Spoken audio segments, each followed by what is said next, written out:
This is Smoking Out the Closet. Now, here are your hosts, Alex and Rayven Greer.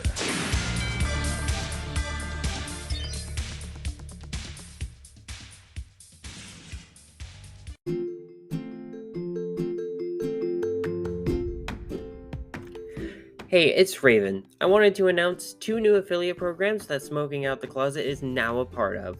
First, I would like to announce a Pittsburgh local company, The Hemp Co., with 2 E's in The.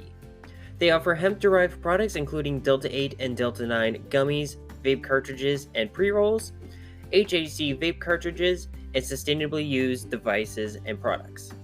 All products are made with hemp bioplastic for all your cannabis device needs. And every product is third-party lab tested, DEA certified, and Farm Bill compliant. If you're looking to visit them in person, you can visit them at 20280 Route 19, Number 3, Cranberry Township, Pennsylvania, 16066, or online at theehempco.com. Be sure to use SOTC20 at checkout for 20% off on us. And we're also wildly excited about our partnership with Blazy Susan. They offer their iconic Blazy Susan rolling tray, as well as papers and cones in unbleached hemp, their famous pink, and their brand new purple colors. Follow our affiliate link in the show notes and use Blazy10, BLAZY10, for 10% off on checkout. Now, on with the episode.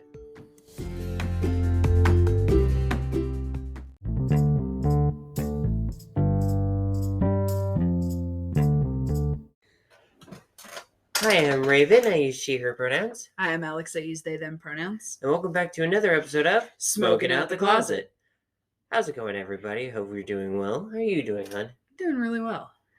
For those of you who are new or just joining us, we are a queer podcast, pun intended, that focuses on cannabis, the LGBT community, everything in between and beyond. So welcome. So do you want to start with the review? Absolutely. So we got recently Lost in Translation. They are a newer, I would say, brand under the AYR grow processor. I like their abbreviation because I say Lit. I got lit. Yeah, it's lit. So we got their classic bubble bath. Bubble bath. I don't know why it was called that. I was expecting, I guess my mouth was ready for soap, because sometimes things can taste like soap. Because like cilantro, for example, for me, tastes like soap. I didn't get any of that. It was a pretty it was a smooth flavor though. It wasn't anything super harsh. Oh, it was really nice. I think it's just lineage, because I do remember Grassroots having a strain called bubble bath. I'm gonna say it like from Big Mouth the entire fucking time. I hope you know that. That's fine. I'm totally about it. But this is apparently, according to them, is an indica. For some reason, some strains are indica, some are hybrids. I had a strain the other day that I was looking at the terpene profile on it for a patient, right? Mm-hmm. And I said, okay, this says it's an indica, but there's 1.5% of limonene in it. I don't know. I'm not sure. I've literally recommended a sativa product that had almost 2%. That's why I'm saying it's about the terps, people. Yes. It's not about the lineage. The lineage is good to know from like a grower's perspective, but it's not what drives effects. And it's all about terps. Sadly, PA is one of the, if not the only one of the few that do terpene profiles. That makes me so upset. I know I've said it before. I hope we keep those when we go rec. But this one, speaking of profiles, THC is 0.073, THC is 21.152, so a little over 21% and a half. It's got no CBG, no CBDA, no CBD, no CBN. I misspoke, but it does have CBG at 0.178. Looks like it's got, what is the highest on this one? Beta-caryophyllene coming in at 0.394, followed by, limonene, sorry. It's 0.528%. The percentage for Linalool and the name of Bispol kind of just blend in together, so that's fun. Yeah, so maybe just a note for Ian's over there at AYR. Check your labels, please, so we can read them. Because that's the thing. We also need to make sure that we can read these things when we're selling them to patients. They need to be legible. Yeah, I mean, this isn't bad as far to go. I mean, it's 0.528% limonene. I mean, if you're looking for anti-anxiety effects, this is going to be really good because like 0.6 is the golden goose number or higher for a flower. I like it. It's pretty nice. Yeah, I'd give it a solid 4 out of 5. It's not the greatest. It's a little, definitely more of a in the day kind of feeling. I feel like. Yeah. It's not like super great, but I mean, it's okay. You know, no, I'm gonna take that back. I'm gonna give it a 3 out of 5 because it's okay. Yeah, it's not. I don't know. I don't feel like it's necessarily bad though. Like 3 out of 5, middle of the road. Yeah, mids. It's mids. 3. 3 out of 5. Okay. Because it's certified mids. It's a nice anti-anxiety, but it's also like I become aware of other things now that my mind is quiet. I like a strain that quiets everything. So not just one thing is like quiet in my brain. I'm not worried about anything. And now I'm just aware of myself. That's fair. It doesn't have very high pinene. It's still under 0.1%. It's got like 0.008 terpinolene in it though. Just a drop. It's just a smidgen. Just a crumb. Do you want to start with your topic or do you want to start with one of my topics? Well, my topic is rather big. So do you want to dedicate that like the whole second half? Yeah, so we can do the smaller ones in the first bit, and then we'll do our large one on the latter half. Well, I'll start with some news. And take this with a grain of salt because the article I am kind of stealing little tidbits from is from Fox. But it does kind of talk about something that I think is doing really well in my home state of Virginia. So recently, a Virginia Governor Glenn Youngkin introduced updated model policy on transgender students last month.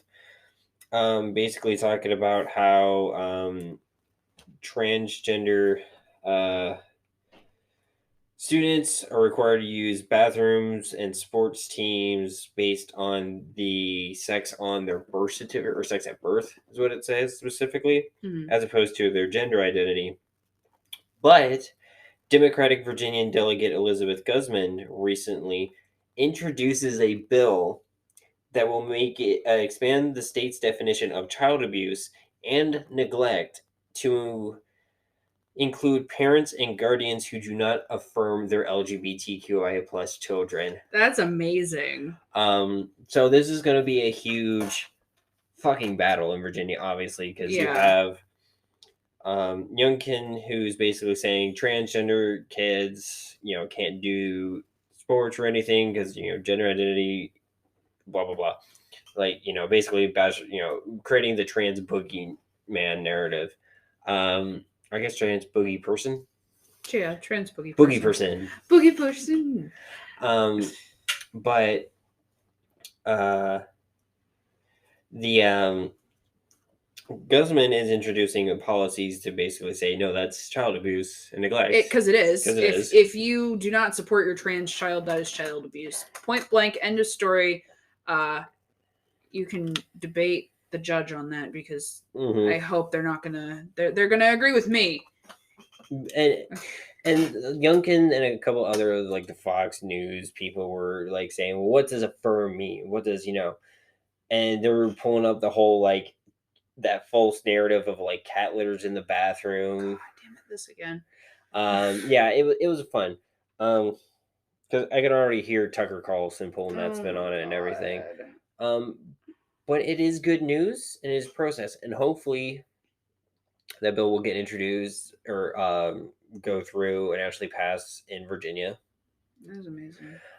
Because a lot of LGBT kids have trauma because of their parents neglecting them and everything.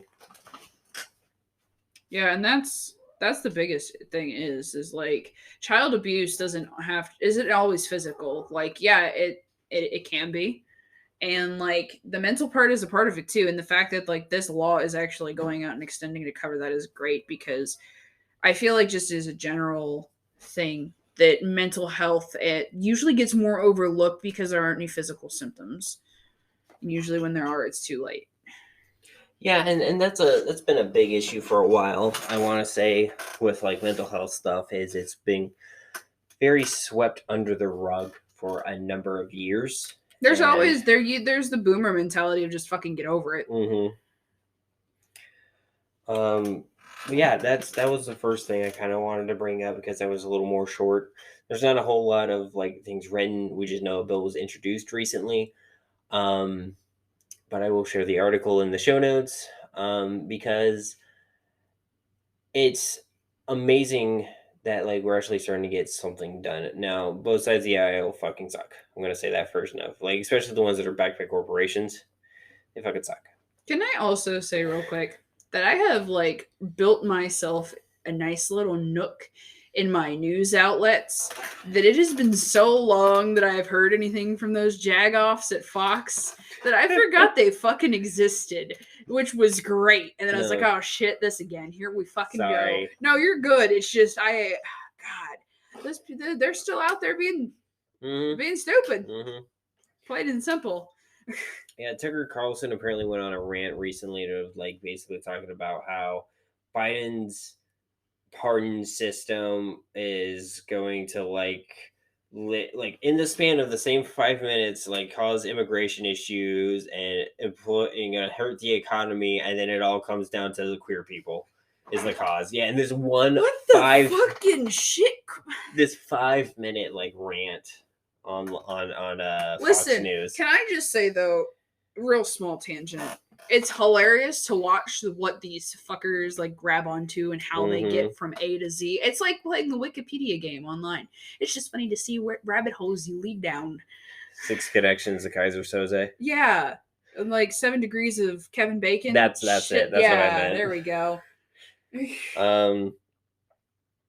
So I apologize for that last minute like brain fart there. I am high. It's a good high. Yeah. For me at least. It's okay. That's all right. It's mids. Certified mids. I want to make that a thing now. Certified mids. Make a soundboard for the podcast. I'm not editing that far right now. No. But I need to get it like a little soundboard thing. Yeah, just play the buttons right now. Yeah. I also wanted to bring up that a lot of people, especially GOP, are complaining about the increase of LGBTQIA plus people. And I wanted to talk about that. So my only note to make sure I brought up was lefties. So when back in like I think the 60s, when people were allowed to be left-handed and they weren't like enforcing people to be right-handed as much, we saw a rise left-handed people, and then it kind of plateaued around like mid 70s to like late 70s. I have a funny story about this, and also earlier, I hope my eye was like audibly twitching there. I know when you said that. I know. I saw. But yeah, no.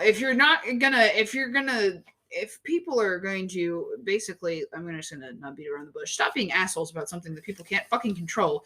Of course, you're gonna see more people be comfortable expressing who they are and like being who they are, and that's why you're gonna see that rise. And yes, it's gonna plateau because guess what? It's just another variation of the human spectrum that we are on.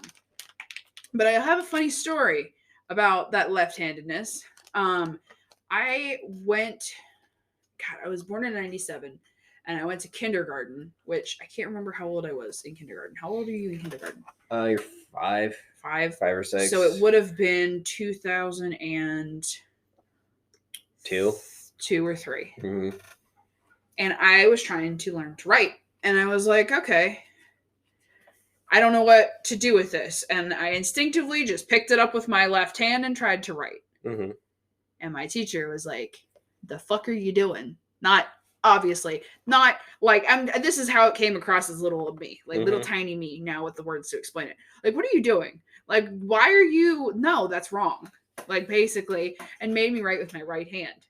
And that followed me because we had still had a penmanship classes when you still learn like cursive in high school. I almost failed it, or in elementary school, like junior high, I guess. And I almost failed it because I was not supposed to be a right-handed person. And I was still forced to be. That it was weird. But I did have an older teacher. Looking at where you grew up in the very rural central Pennsylvania. Not surprised by that. But yeah, that's a big thing is we've been forced in this bubble for so long, and now that we're, slowly coming out of the bubble, hey, guess what? Numbers are going to rise, and then it's just going to plateau again. But like the thing they're getting upset with is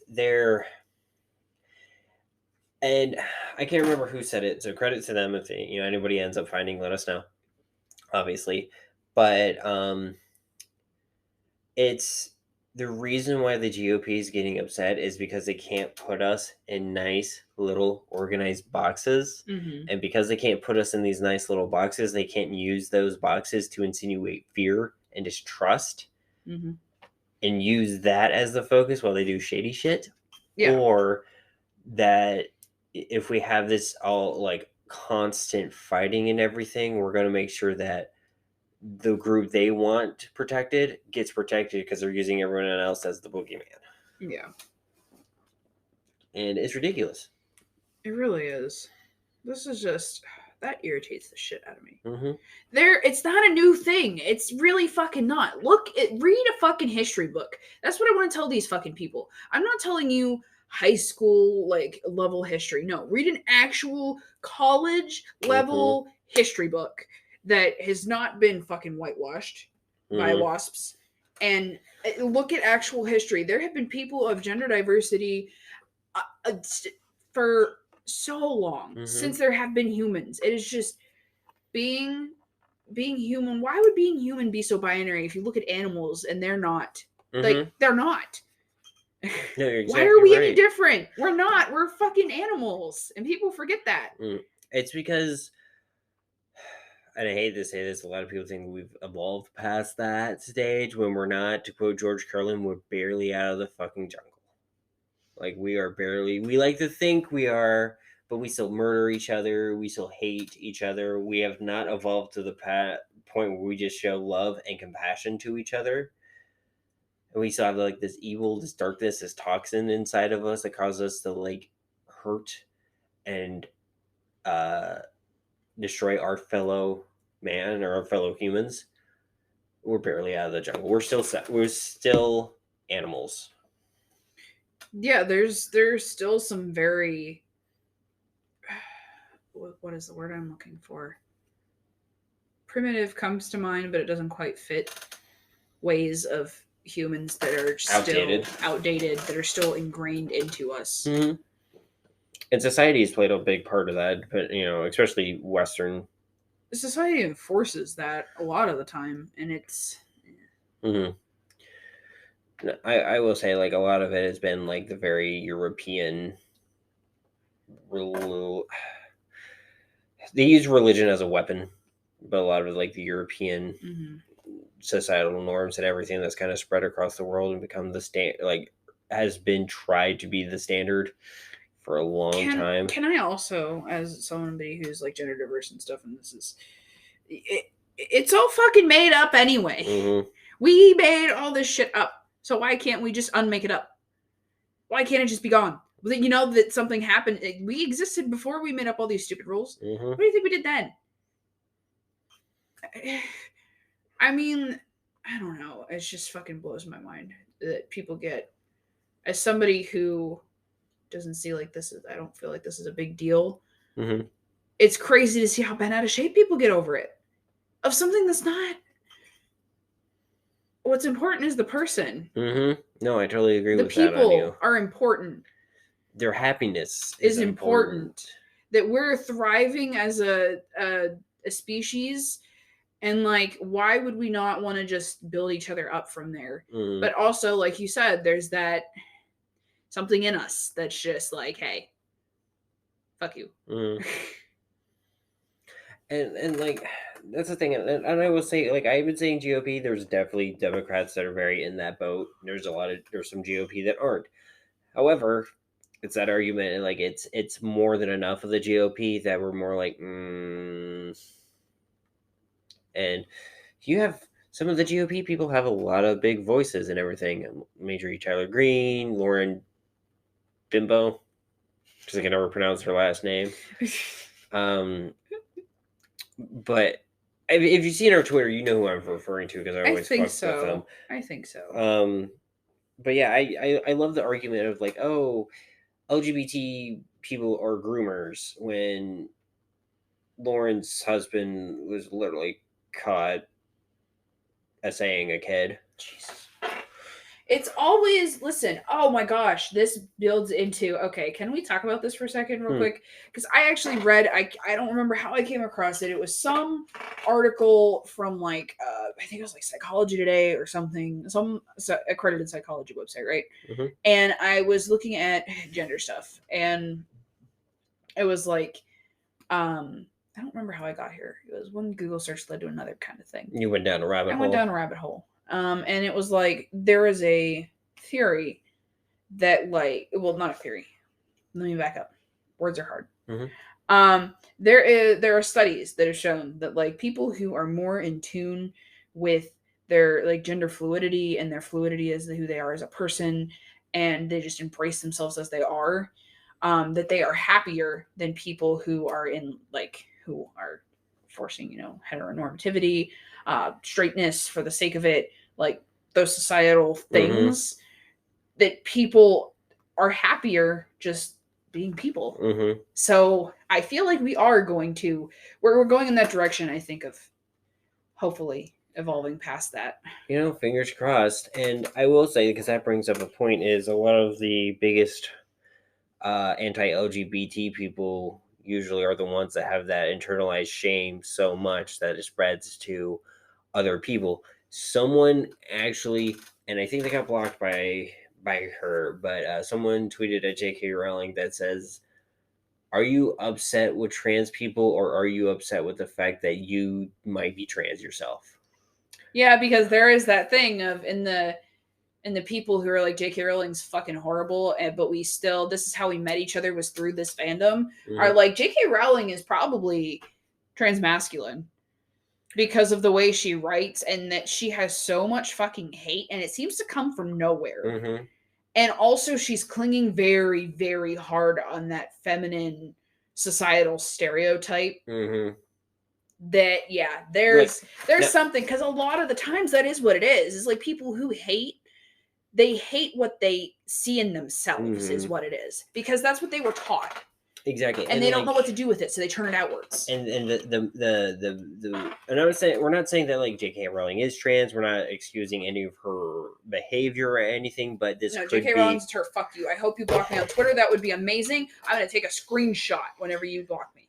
But like this would explain some of the behavior, because this happened before. I mean, I can't remember her name, but the lead singer of Flyleaf was a lesbian, and she lashed out for so long because of, she was a quote unquote successful conversion therapy product, and I think she just finally, I don't know if she still promotes that or not, but I know it's probably like gotten into why she is some of the way she is or has been.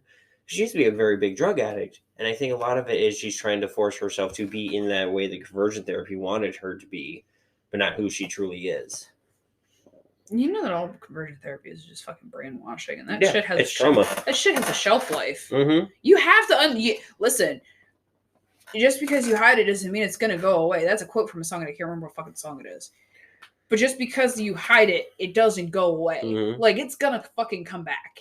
And that's the thing. I think that like that's an issue, and I think that's why J.K. Rowling chose Robert Goldman, I think is their pen name, because that is the guy who started conversion therapy.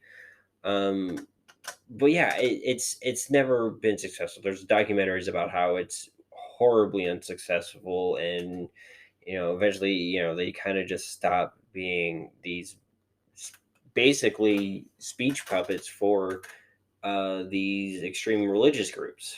Mm-hmm. But I think that's another reason why they,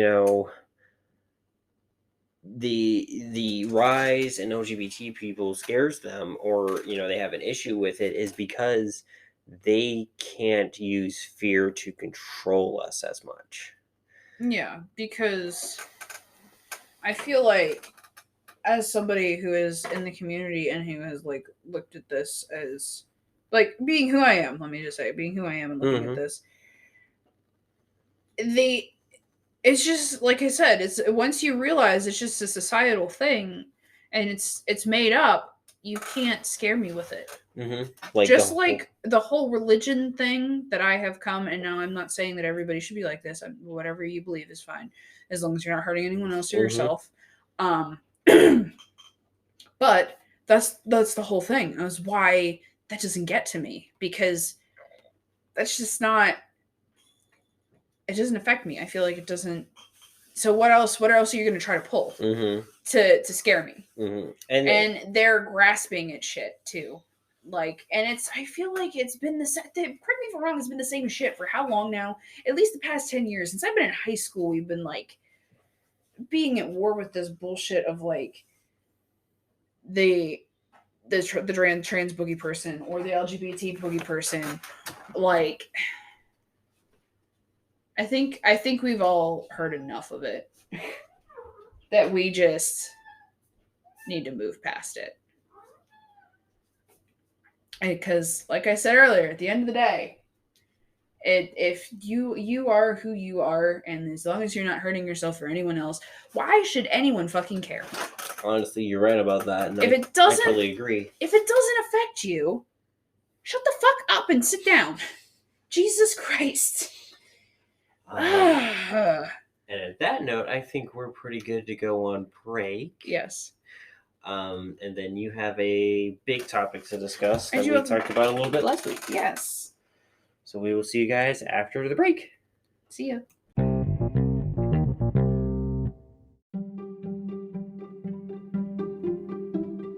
Hey there, it's Alex from Smoking Out the Closet. We've been so glad to be able to make this podcast for you, and we now have some partners who are happy to help make this podcast happen as well.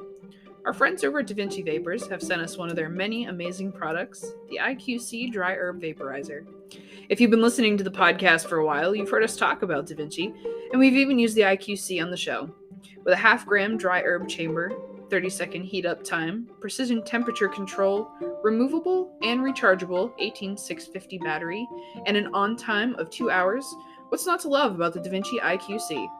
Well, what if we told you can get an extra 15% off just for listening to this podcast? That's right. Use the code SOTC15 for 15% off at checkout site-wide. Thanks again to our friends over at Da Vinci Vapors. And now, back to the episode.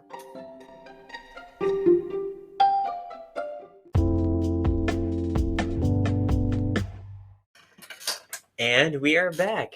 So big topic is yours. Yes, and we alluded to it a little bit on the last week's episode. We're going to be talking about cancer and cannabis. Now, before I get into it, Rayven and I are not medical professionals. You should not take anything we say as medical advice. Please consult your doctor and do not use this podcast as a source of treatment. Yes, because we did not go to any sort of college for any of that. Make sure you go. Please just go see somebody who knows what the hell they're talking about. We're just two people on the internet who have done a little bit of research. Also, I have done 2 hours of research. Also, on this topic. Speak with a pharmacist. Every cannabis dispensary has one. Please do. They get bored. Please talk to them. Mine likes to sit in admissions and watch videos on YouTube. Please talk to them. They get bored. Okay, so yeah, this is something that's very near and dear to me, as a cannabis user and somebody who has cancer run in their family, and had lost somebody to cancer, somebody very close to me, and so I did a decent amount of research on this, because I feel like it's something we need to talk about, because a lot of medical cannabis users across the board, are cancer patients, because let's just admit it, it's fucking horrible. what they have to go through, all the treatments and everything. Mm-hmm. So I went to the source, to cancer.org, which is run by the American Cancer Society. And they actually had, and I followed this from Google, they had a section on cannabis and cancer, which I thought was super cool. Now, as somebody who, like, I was super close with the American Cancer Society for a lot of years, went to Relay for Life every year, raised money, and their website had this little blurb on here, and I took some notes. So a number of small studies of inhaled cannabis found that it can be helpful in treating nausea and vomiting from cancer chemotherapy. A few studies have also found that inhaled cannabis can be a helpful treatment of neuropathic pain, so nerve pain. Mm-hmm. Studies have long shown that people who took marijuana extracts in clinical trials tended to need less pain medication, which is always great as we're trying to fight the pharmacy-fed opioid epidemic. And it's still in the early clinical trials stages of cannabinoids in treating cancer in humans. And they're planning more studies. Obviously, it's really hard to do studies on something that's still considered a Schedule 1 drug that has no medical benefit. And Biden is trying to fix that. Yeah, so, like, and with that, we'll update you guys when we get more notices. Sorry, I keep kicking the table here. But basically, if it gets totally descheduled and everything, the amount of research that a lot of colleges are already planning or working on is just going to explode. Yeah. And we're hopefully going to find more help with, cancer relief. Yes. While studies so far have shown that cannabinoids can be safe in treating cancer, they do not show that they help control or cure the disease.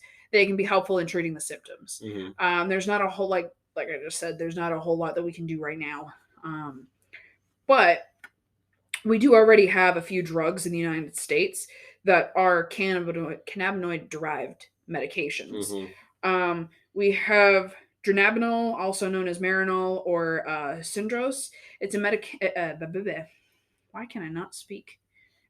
Red leather, yellow leather, red leather, yellow leather. She shows by the seashore. Can I also just say that these medical names of medications are just horrible to say? Oh, they always are. But anyway, that medication, it contains delta-9 THC and is approved by the U.S. FDA to treat nausea and vomiting caused by cancer chemotherapy. It's also used as a weight loss. As well as weight loss and poor appetite in patients with AIDS, so it helps treats that. Okay. There's also nabilone, also known as Sesament. It's a synthetic cannabinoid that acts much like THC. It can be taken by mouth to treat nausea and vomiting caused by cancer chemotherapy, when other drugs that they have tried have not worked. Okay. There's also one that is still under a study in the U.S. It's called nabiximols. It's a mouth spray made up a 1-to-1 part THC and CBD in combination. It's now available. It's available in Canada and parts of Europe right now to treat pain linked to cancer, as well as different muscle spasms and pain from multiple sclerosis. So I have seen a thing. I don't know if it's approved here for Pennsylvania yet, but I know they are working on it at least. The inhalers. Yes. So some medical states and some rec states have cannabis, essentially cannabis Biddle inhalers. Interesting. So instead of a steroid, it's actual cannabis. I don't know how the extraction process or how they get it to aerosol, but it supposedly does help with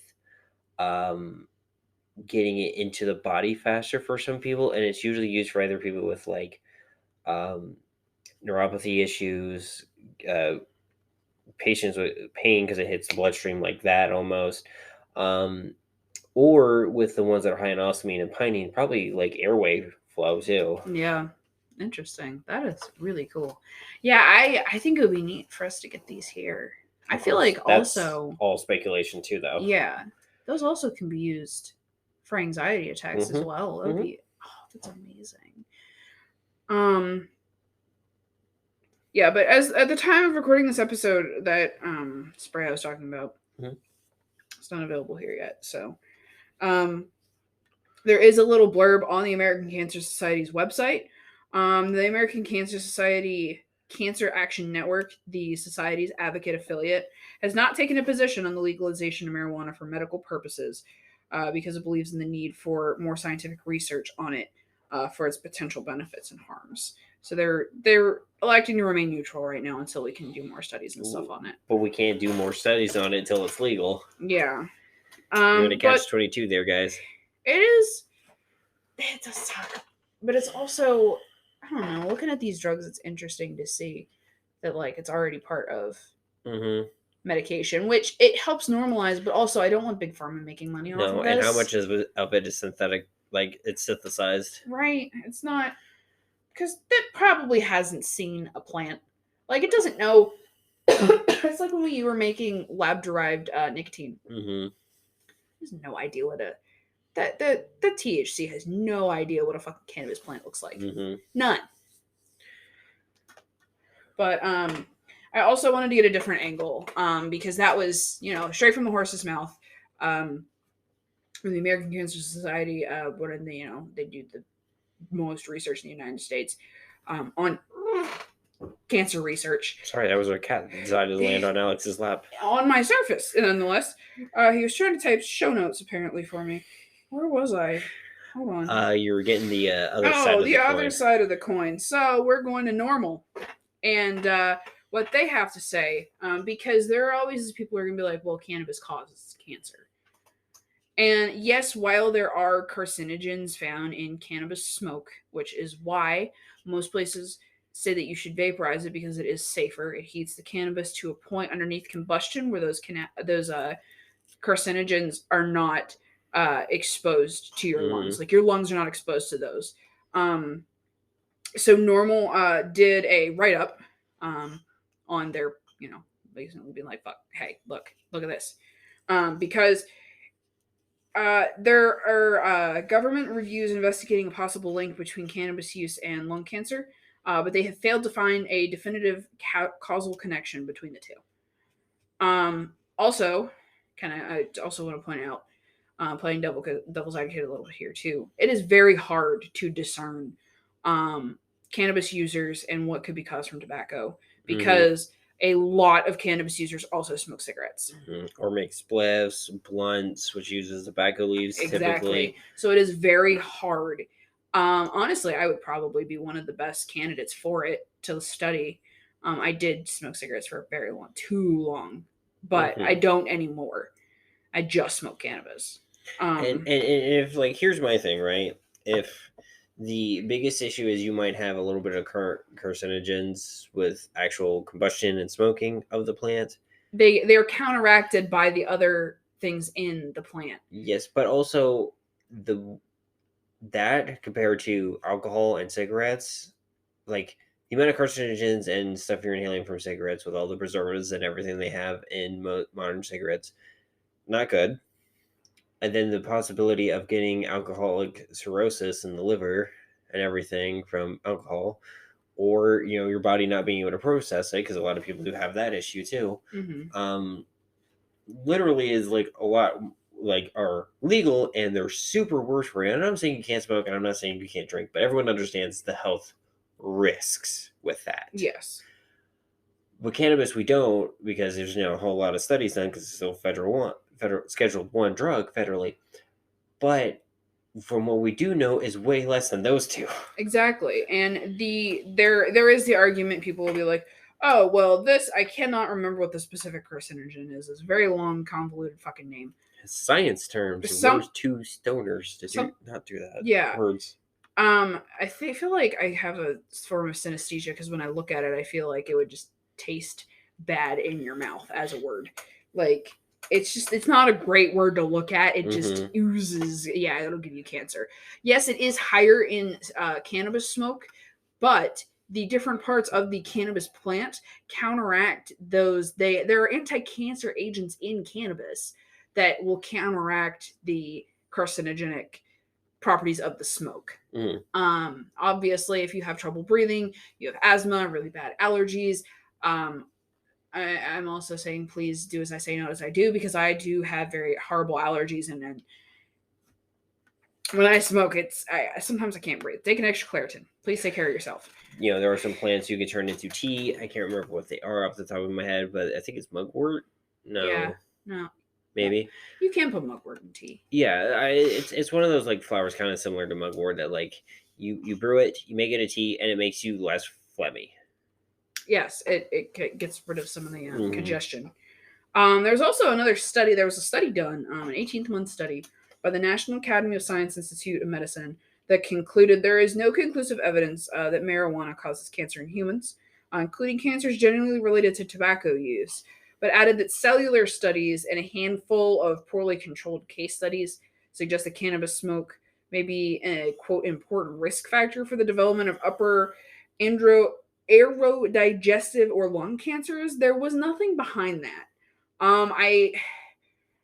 That was it. There was no more information on that in that article. It was like the whole like pregnancy thing we talked about a few episodes ago, where it's like, Yeah. oh, it may do this, it may do that, and I'm like, Do you have anything to back that up, or are you just throwing shit around to throw it around? You're basically saying like, oh, well, we're not 100% sure about, we're basing it off of cigarette smoke, and That's not fair to do either. and take any study with a grain of salt right now until we go federally legal or someone goes federally legal. There was a study that was mentioned on Normal's website that included actually a volcano vaporizer, and they looked at the volcano vaporizer and that it would help mitigate the carcinogenic hydrocarbons that are produced because it, like I said, it heats the plant up below combustion. So the carcinogens that were measured in the volcano were minimal to none. Okay. Comparatively to smoking a joint and the smoke from the first-hand and the second-hand cannabis smoke from ignition, like combustion. So definitely something to consider. Honestly, personally, I have like seen myself become more phlegmy since I have like started consuming more. I know I'm vaporizing those dabs, but damn, they rip my throat up sometimes. And you will be phlegmy whenever your throat's really irritated and everything because it's trying to clear it out and like heal it and shit. But there also, I don't remember if anybody, I know I'm gonna say that horrible year of 2020, where we were in the middle of lockdown. The article that I had found, I remember reading it the first time on when I was sitting in quarantine, and I was like, God damn, I had tried to block out most of the COVID stuff, but this had like filtered through my Google News. And it was actually really cool because in the middle of lockdown, we got a really cool article from an Australian university. It was the University of Newcastle, that a laboratory test conducted at the University of Newcastle and the Hunter Medical Research Institute have showed that modified forms of medical cannabis can kill or inhibit cancer cells without impacting normal cells, revealing a potential treatment rather than simply relief medication. So instead of just treating the symptoms, it's treating the cause. And the fact that the modified cannabis they were using can attack just cancer cells is crazy because chemotherapy doesn't do that. It kills everything. Everything in its way. This is only killing the cancer cells. That would be great. We need more research. Exactly. And this all comes back around to we can't until we deschedule it. It would be nice to be able to send some of that research to Canada because they are federally legal and be able like, hey, Canada, do some research. I mean, they might be doing some we don't even know about yet. Yeah. But we need more states and we need more major places to be federally legal so we can just not worry about it and just do all the fucking testing. Or if they're going to use that to kind of keep it under wraps to not deschedule it, make exception rules, have universities and programs and major hospital groups be able to do research on these. Make sure we're not doing the ones that are special interests to try keeping like the opioid epidemic a thing, basically. I didn't make notes on this, and I feel bad that I didn't because I can't remember the websites they were on. But there were a couple other articles I was looking at. There's some stuff in the UK that was going on with cannabis research. And it was mostly focusing on inhalation. They didn't do anything with like tinctures or oils or anything like that. And there was something else I was looking at that was talking about how there are certain cannabinoids that can like slow down cancer development and stop it. But it doesn't. There's nothing conclusive saying it prevents it, because you can't really measure a preventative if your baseline is 0. You can prevent reoccurrence. Like if you say someone had one kind of cancer, you could try that, but also you have to then factor in that they're at a higher risk because they've already had cancer before. So are you really getting a baseline there for measuring preventativeness? That's always something that's hard to measure for, unless you just look at everybody who smokes, everybody who consumes, and see at what rate they get cancer. And here's the thing also that's really hard with like control studies and just studies in general with cannabis, especially in the United States. A lot of it is because right now they're trying to do one where it's the effects of cannabis on the frontal cortex or the frontal lobe of the brain. See if it affects that development like alcohol does, and if it should say a 21 thing, should it be an 18-year-old thing, how early is too early, unless it's for medical reasons, but what's this, the potential issues that may arise from that. How the fuck are you going to get a bunch of kids who use cannabis to volunteer say, yes, I use cannabis?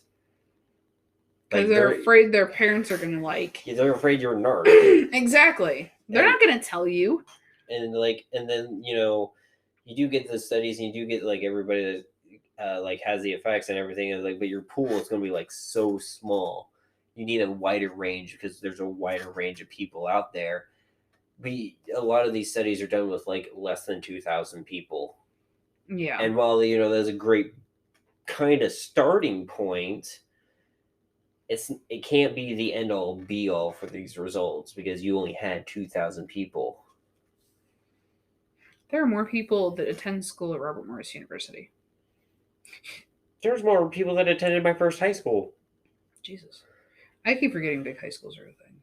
But anyway, yeah, that is what I feel like is important about what you need to know with cannabis and cancer. And that we definitely, to take away from this is definitely consult your doctor. Talk to them, talk to your pharmacist, know your body, know what's right for you. And be careful with, as a little medical warning, definitely make sure bartenders should know, but always bring up know what kind of cannabis you talk about with your pharmacist at the dispensary, because some medications like blood thinners can't work with strains that are high in pinene because your heart's racing and everything. That's already really bad to begin with. Yeah. So know what you're using and how it affects cannabis affects it. Exactly. Be safe. Stay informed about your health and everything.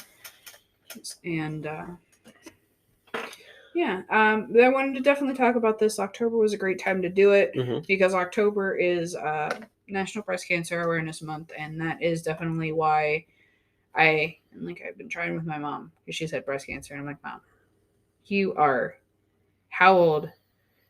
Old. Yeah, she'd say older than dirt. Give it a try. I want you to get your card. I feel like it can help you.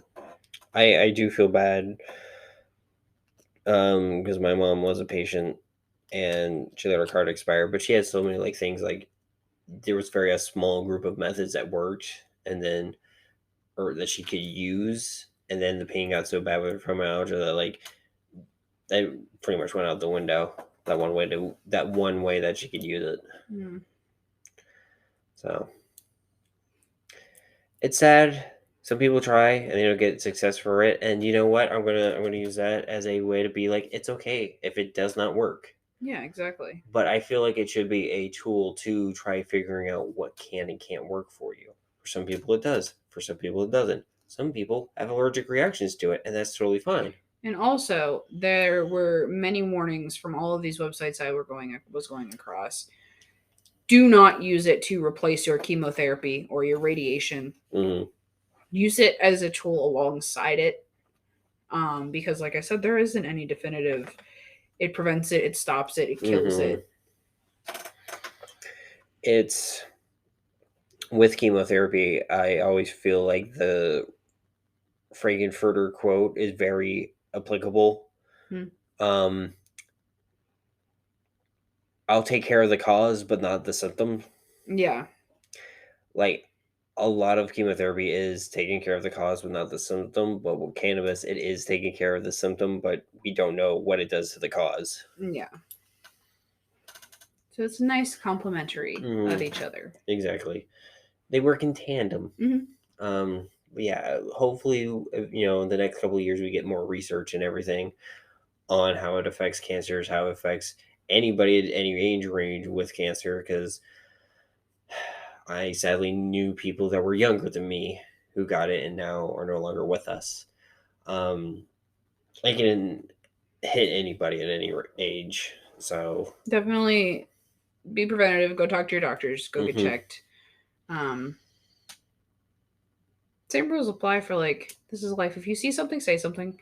If you see something that doesn't look right, go to the doctor, get checked out. It's better for them to be like it's nothing than to tell you the opposite. You're right. Be on top of it. Even if it is nothing, they'll tell you, hey, come back in a year and we'll make sure it's nothing. Speaking of which, I need to make that appointment.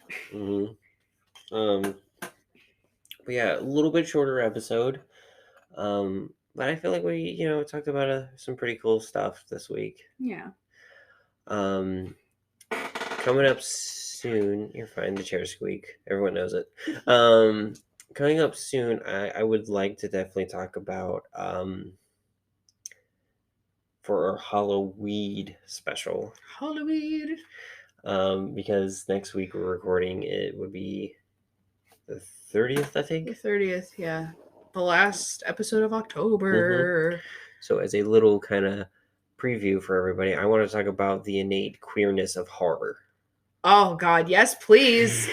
I am gonna have a field day. As a little queer history and kind of spooky season vibes, I thought we could do something like that. This episode, are we gonna release it same day?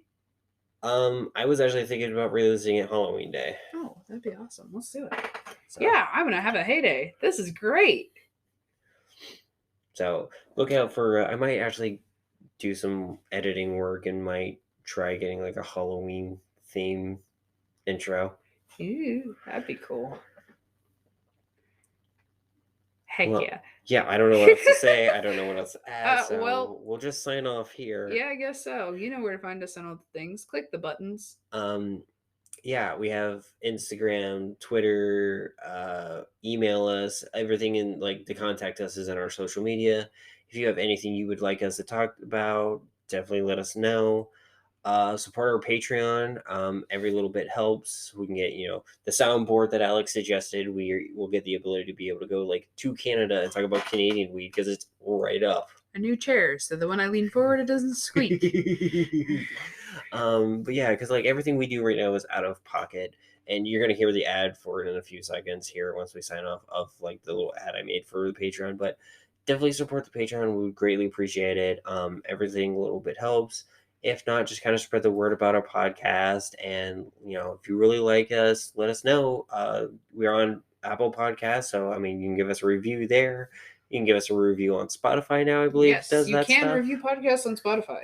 We should have buttons that you can click. You can click on, actually, I think, our name, and it will take you to our profile thing right now. Yes, right now. Please do. And then we'll go on to the button. I'm doing this thing where I talk to you if you're listening on your phone. I know how you listen to these things because I do the same thing. So click on our name, and then we'll go down on the bottom of the screen, and there should be a thing that says rate, and it'll be a star, and then you hit that drop down, and it'll ask you how many stars you want to rate us and submit it. So you can do that right now while you listen to us. And then you can listen to all of our stuff on Patreon. And I will say we are working on some stuff to be a little more accessible for others. So I'm trying to make a way so we can probably break it up into chunks, but be on YouTube and actually have it transcribed playing as we speak. Yeah. So hopefully it'll be a little more inclusive for some people. But I do want to say that my name is Rayven, and I use she, her pronouns. I'm Alex, I use they, them pronouns. And thank you all so much for listening to another episode of Smoking Out the Closet. And we will see you all in the next episode.